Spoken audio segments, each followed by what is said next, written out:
La méditation de ce 10 mai est intitulée « La source de toute sagesse ». Le commencement de la sagesse, c'est la crainte de l'Éternel. Ils ont du bon sens, tous ceux qui s'en inspirent.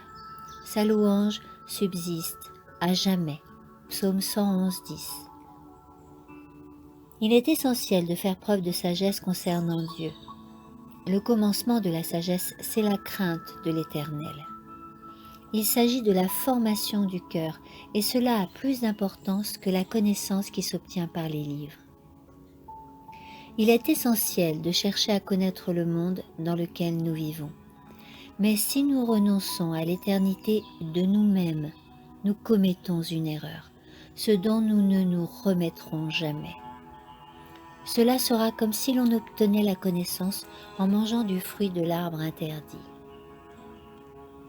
Que peuvent savoir les personnes les plus érudies si elles ne connaissent pas la parole de Dieu?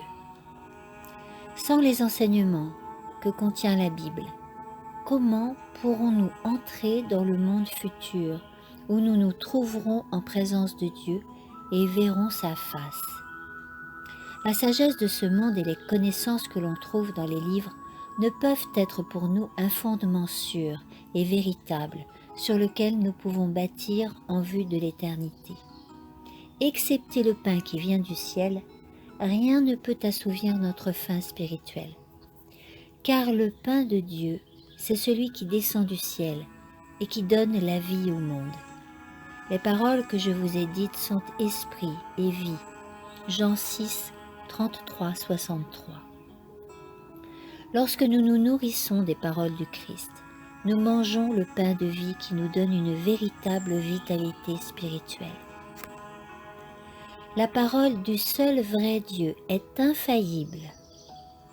Dans cette parole se trouve la sagesse infinie, la sainteté, la puissance et l'amour qui nous permettent de découvrir la norme selon laquelle Dieu mesure notre caractère.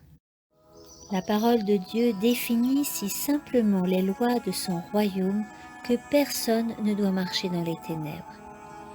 Sa loi est le reflet de son caractère, et tous ceux qui veulent entrer dans le royaume de Dieu doivent lui obéir.